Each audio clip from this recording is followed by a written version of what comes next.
बिस्मिल्लाहिर्रहमानिर्रहीम। आज का हमारा टॉपिक है परफेक्ट कंपटीशन। जैसा कि हम जानते हैं कि मार्केट स्ट्रक्चर में तीन चार इकसाम होती हैं, जिसमें हम प्राइस एंड आउटपुट डिटर्मिनेशन करते हैं। तो सबसे पहले हम डिस्कस करेंगे परफेक्ट कंपटीशन। परफेक्ट कंपटीशन की जब हम बात करते हैं तो there are exist some conditions. जब हम उन कंडीशंस को फॉलो करते हैं तो फिर हम कह सकते हैं कि ये परफेक्ट कंपटीशन की एग्जांपल है। So first of all we discuss about assumptions. सबसे पहले हम देखेंगे कि ये अजम्पशंस कौन कौन सी हैं जिसकी वजह से हम इसको कहेंगे कि ये परफेक्ट कंपटीशन की एग्जांपल है। Free entry and exit. Free entry and exit it means that कोई भी फॉर्म अपनी मर्ज़ी से इंटर हो सकती है और अपनी मर्ज़ी से खारिज हो सकती है। अपनी मर्ज़ी से वो इंडस्ट्री में दाखिल हो सकती है और अपनी मर्ज़ी से वो उस अपने बिज़नेस को ख़त्म कर सकती है। और दूसरी क्या है, large number of buyers and sellers. What about that? It means that market के अंदर बहुत सारे बायर्स हैं और बहुत सारे सेलर्स हैं। हम ये कि एक इंडस्ट्री, एक पूरी की इंडस्ट्री जो प्राइस एंड आउटपुट जो डिटर्मिनेशन होती है वो जो सप्लाई एंड डिमांड की वजह से होती है, एक price and output determine. Third one is elastic supply of factors of production. It means that there is elastic supply of factors of production or factor of production: land, labor, interest, entrepreneurship. तो जब हम factor of production की बात करते हैं तो इसमें हम सबसे पहले देखेंगे कि ये फैक्टर ऑफ प्रोडक्शन कौन कौन से हैं जिनको हम कह सकते हैं कि ये इलास्टिक हैं, कौन कौन से इलास्टिक नहीं है। तो यहाँ हम अज्यूम कर रहे हैं कि जो फैक्टर ऑफ प्रोडक्शन है ये इलास्टिक है। लेबर जितनी ज़्यादा चाहिए उतनी हम हायर कर सकते हैं, जितनी कम चाहिए उतनी हम फायर कर सकते हैं। Fourth one is perfect knowledge about market. Market के बारे में हर बायर एंड हर सेलर को पता है कितनी प्राइस है और किस तरह हमारी प्राइस और आउटपुट डिटरमाइन हो रही है। सो अगर ये सारी हमारी कंडीशंस एग्जिस्ट कर रही हैं तो हम इसको कहते हैं कि ये हमारी परफेक्ट कंपटीशन है। परफेक्ट कंपटीशन में जब हम डिस्कस करते हैं कि डिमांड कर्व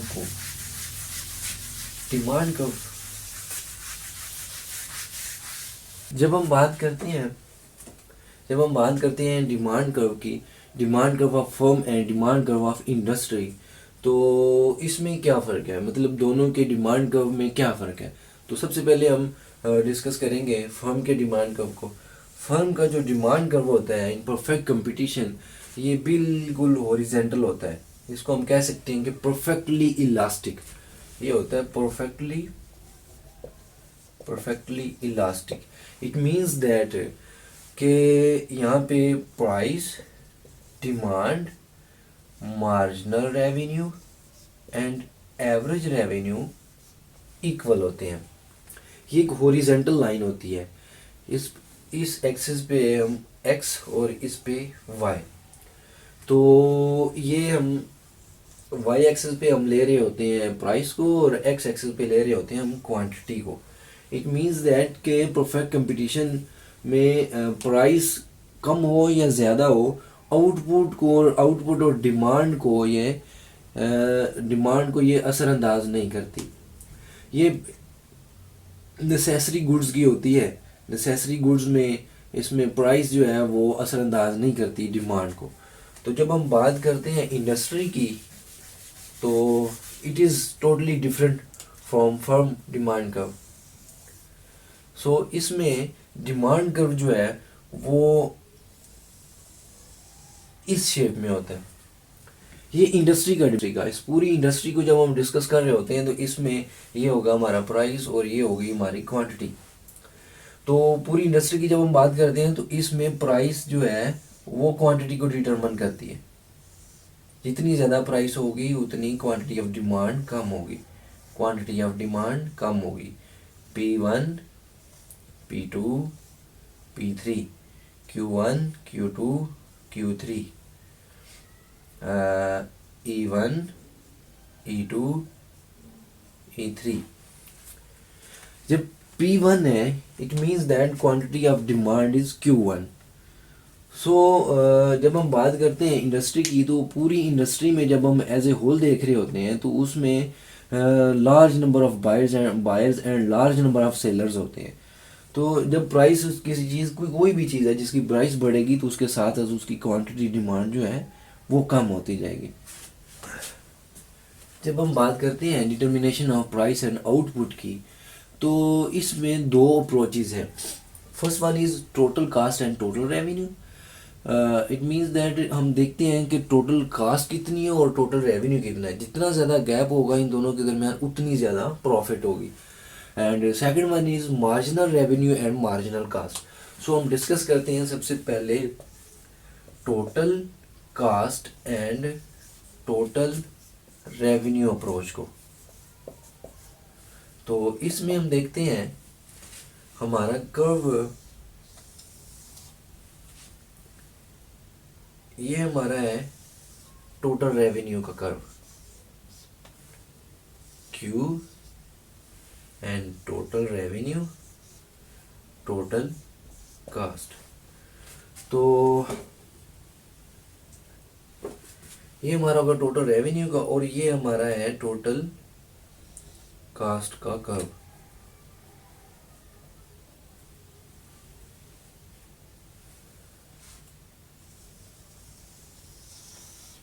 टोटल कास्ट शुरू में ये बढ़ेगा और उसके बाद ये कम होना शुरू हो जाएगा टोटल कास्ट, और उसके बाद ये बहुत कम होने के बाद फिर ये एक स्ट्रेट लाइन की तरह ये बढ़ना शुरू हो जाएगी टोटल कास्ट कर्व। तो जब हम देखते हैं इन दोनों को, टोटल कास्ट कर्व ने टोटल रेवेन्यू को इस दो जगह पे इसने कट किया, तो इसको हम कहेंगे equilibrium points.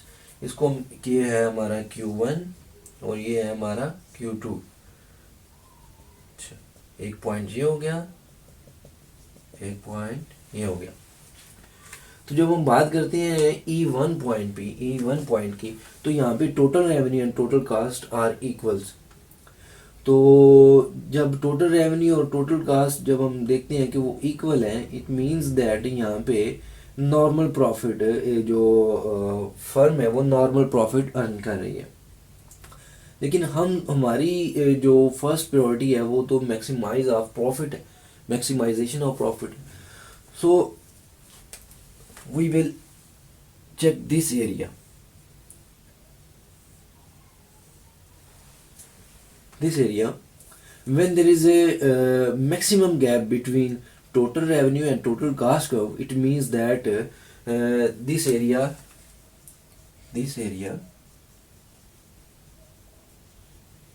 is called profit.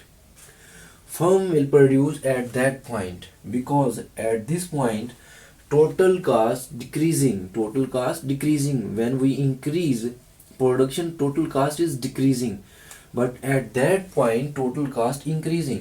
So यहाँ भी एक दूसरे को कट कर रहे हैं। इट मीन्स दैट ये वाला जो पॉइंट है, इस पॉइंट पे फर्म प्रोड्यूस करेगी और इस पॉइंट पे फर्म अपनी प्रॉफिट को मैक्सिमाइज करेगी।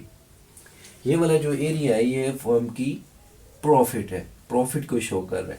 जितना ये ज़्यादा गैप होगा उतनी ज़्यादा इसकी प्रॉफिट होगी।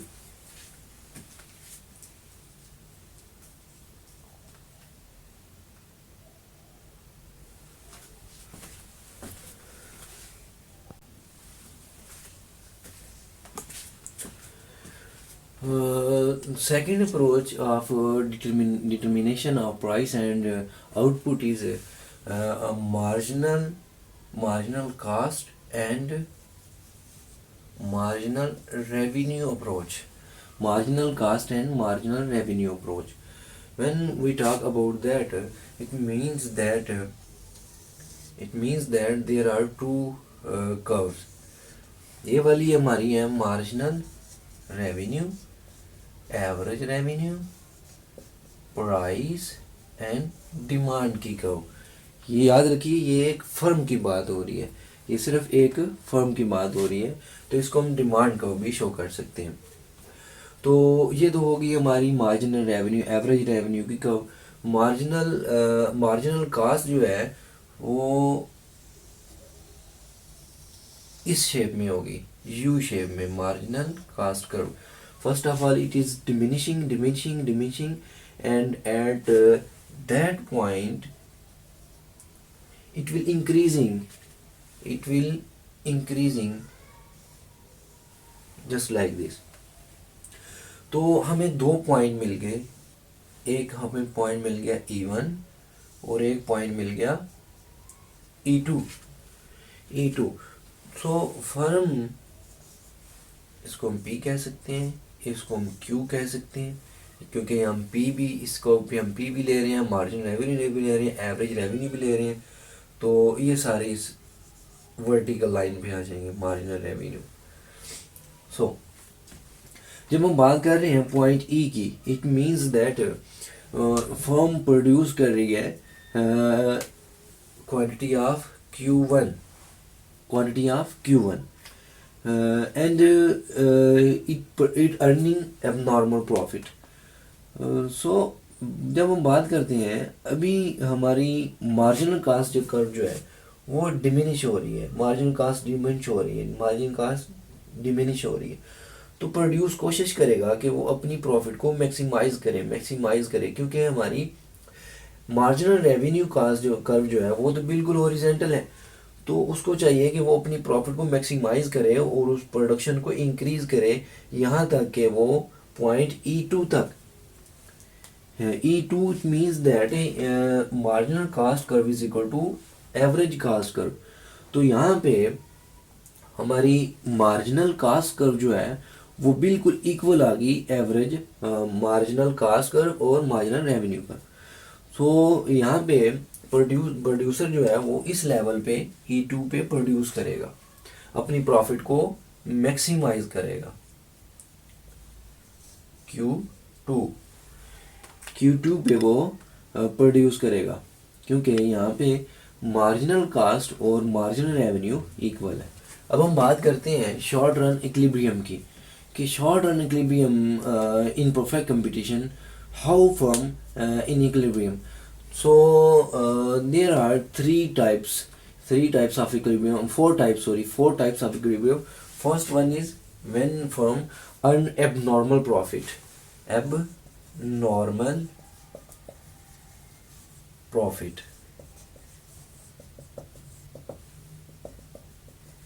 कैसे फर्म एबनॉर्मल प्रॉफिट कैसे कमा सकती है?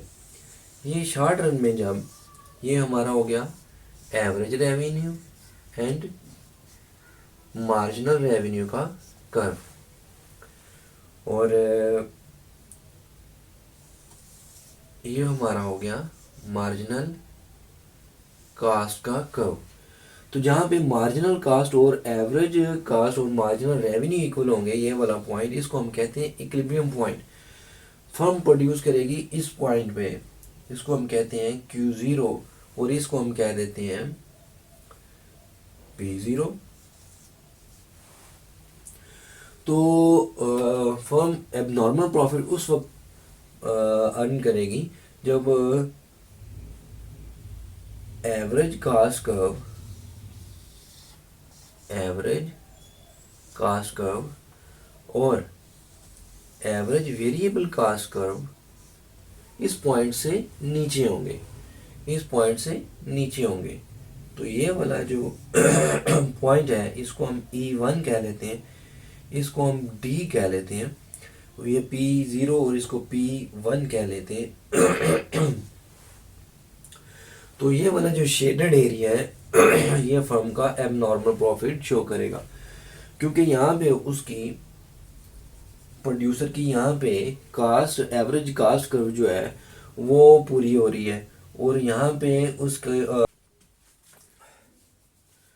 जब हम बात करते हैं एबनॉर्मल प्रॉफिट की, so this area show abnormal profit because average cost यहाँ पे पूरी हो रही है और हमारा एवरेज रेवेन्यू इस जगह पे। तो दिस एरिया ये वाला जो एरिया है between E1 and D is called abnormal profit of firm. जब हम बात करते हैं नॉर्मल प्रॉफिट की, नॉर्मल प्रॉफिट में जो हमारा एवरेज कास्ट कर्व है ये बिल्कुल टच करके गुजरता है इस पॉइंट को, जहाँ पे E0 पॉइंट पे, जहाँ पे हमारा marginal cost and marginal revenue equal होते हैं। At this point the minimum point of average cost curve and marginal revenue and marginal cost curve are equals. At this point, firm earn normal profit. This area between E0 and E1 is called fixed profit of firm. The area between average cost curve and average variable cost curve is called fixed cost curve. At this point firm earn normal profit. In short run, जब हम बात करते हैं normal loss की, क्योंकि perfect competition में firm अपनी मर्जी से बिजनेस के अंदर और प्रोडक्शन के अंदर, बिजनेस प्रोडक्शन प्रोसेस के अंदर इंटर भी हो सकती है और एग्जिट भी हो सकती है। सो शॉर्ट रन में जब हम देखते हैं कि जब फर्म माइनर लॉस फेस करती है, लॉस कब फेस करती है, marginal revenue is equal to average revenue is equal to price and demand. ये हमारा हो गया मार्जिनल कास्ट का कर्व। तो ये हमारा equilibrium point. At this point from when produce. So जब हम माइनर लॉस की बात करते हैं, माइनर लॉस में हमारा average variable cost curve E0 point से माइनर सा ऊपर कट करके गुजरेगा। एवरेज कास्ट कर्व, और जो हमारा एवरेज वेरिएबल कास्ट है वो थोड़ा सा नीचे से, इस पॉइंट से माइनर सा नीचे से, because this one area of fixed cost firm can't fulfill, and this area of average fixed cost firm can fulfill. So some area, इसमें हम ये कह सकते हैं कि फर्म जो है वो अपनी फिक्स कास्ट का कुछ हिस्सा वो फुलफिल कर रही है और बाकी जो है वो लॉस में जा रहा है।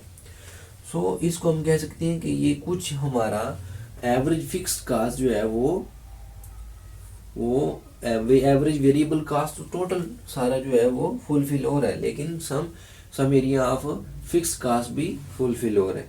तो fourth one is shut down point कब आता है, जब फर्म अपना बिजनेस शट डाउन कर देती है।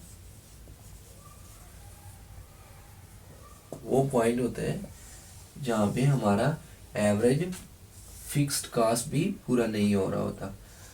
Marginal revenue, marginal cast, marginal revenue, average revenue, marginal cast curve, और ये हमारा इक्विलिब्रियम पॉइंट आ गया। ये हमारा आ गया एवरेज कास्ट कर्व, और ये आ गया एवरेज वेरिएबल कास्ट कर्व। तो ये वाला जो एरिया है, this is called abnormal loss. At this point firm can fulfill its fixed cost totally fixed cost जो है फर्म की वो उसका लॉस है। तो इस पॉइंट पे फर्म जो है वो अपने बिजनेस को शट डाउन कर देगी, क्योंकि यहाँ पे उसको टोटल फिक्स कास्ट जो है वो टोटली जो है वो लॉस है उसका, इस वजह से वो यहाँ पे अपने बिजनेस को क्लोज कर देगी। जब हम बात करते हैं लॉन्ग रन की, जब हम बात करते हैं लॉन्ग रन की, तो लॉन्ग रन में एवरी फर्म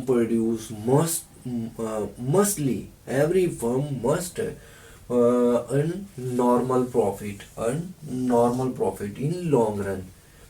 लॉन्ग रन में कोई भी फर्म एब नॉर्मल प्रॉफिट, ना तो वो एब नॉर्मल प्रॉफिट अर्न कर सकती है और ना ही वो लॉस फेस कर सकती है। Marginal revenue, average revenue, demand, price.